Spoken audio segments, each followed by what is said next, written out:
জাতি সন্তান আর গুলি খাইতেছে, বিধান নাই, আইন নাই, কিসের বাংলাদেশ, কিসের স্বাধীন দেশ?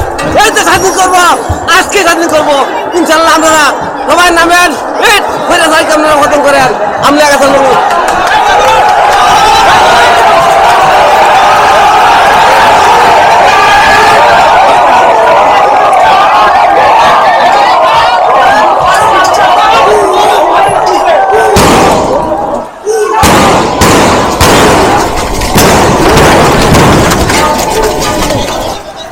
গোলাগুলি হচ্ছে, গোলাগুলি হচ্ছে, প্রচুর গোলাগুলি হচ্ছে মানাসা রাস্তাতে, প্রচুর গোলাগুলি হচ্ছে মানাসা রাস্তাতে, প্রচুর গোলাগুলি হচ্ছে মানাসা রাস্তাতে,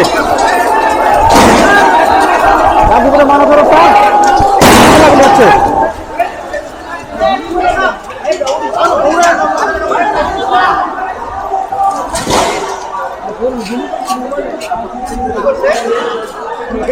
ভাই কি হয়েছে?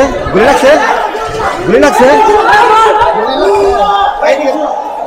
দেখি দেখি ভাই, ভাই গুলি লাগছে, গুলি লাগছে, গুলি লাগছে, গুলি লাগছে, গুলি লাগছে, গুলি লাগছে, গুলি লাগছে, গুলি লাগছে, গুলি লাগছে, গুলি লাগছে, গুলি লাগছে, গুলি লাগছে, গুলি লাগছে। আমি এখানে থাকতে পারছি না, আসলে আমি একটা জায়গার মধ্যে পড়ে গেছি যেখানে আসলে থাকা আমার পক্ষে সম্ভব না। আমি চলে যাই, পুলিশের গাড়ি অনেকগুলা ভাঙচুর করা হয়েছে, ওই পাশে আমি দেখাইতে পারতেছি না, ওই পাশে পুরা পুলিশের 2টা গাড়ি 3টা গাড়ি আছে, পুরা ভাঙচুর করা শেষ। আর এখন এখন পুলিশ কিন্তু গুলি চালাচ্ছে, কয়েকজন আমি সরাসরি আপনাদের দেখাচ্ছি, কয়েকজন কিন্তু আহত হয়েছে, পুরোদমে ভাবে আহত হয়েছে, আমি সরাসরি আপনাদের দেখাচ্ছি। যেটা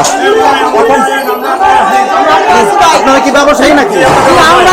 আমরা ব্যবসায়ী, আমরা এই ছাত্রদের পক্ষে আছি, আমরা আজীবন থাকবো। এই ছাত্রদের এই নিঃস্বভাবে যাদেরকে হত্যা করা হয়েছে তাদের বিচার করে বাংলার মাটিতে বিচার করা হবে। প্রচুর পরিমাণে গুলি হচ্ছে ভাইয়া মানাসা রাস্তাতে, গোলাগুলি শেষ নেই। এই যে টিয়ার সেল ছুটছে, টিয়ার সেল ছুটছে, টিয়ার সেল ছুটছে, ওই পাশ থেকে আমরা সব দেখাইতে পারতেছি না, ওই পাশ থেকে ওই যে পাশ থেকে দেখেন পুলিশগুলা দাঁড়িয়ে আছে, এইগুলা পুলিশগুলা দাঁড়িয়ে আছে, আমি একটা শক্ত অবস্থানে দাঁড়িয়ে আছি। এই পাশে আমি কাউকে দেখতে পাচ্ছি না, এই পাশে কাউকে দেখতে পাচ্ছি না, পুরা এখন ফাঁকা হয়ে গেছে, পুরা ফাঁকা হয়ে গেছে। এই যে টিয়ার সেল ছোড়া হচ্ছে, টিয়ার সেল ছোড়া হচ্ছে এখন। ভাই আপনার কি হাতে গুলি লাগছে? হাতে লাগছে ভাই, একটু সাবধানে সাবধানে থাকেন, গুলি খাওয়ার দরকার নাই ভাই, গুলি খাওয়ার কোনো দরকার নাই। পুলিশ আসছে, পুলিশ আসছে, পুলিশ গুলি করতেছে।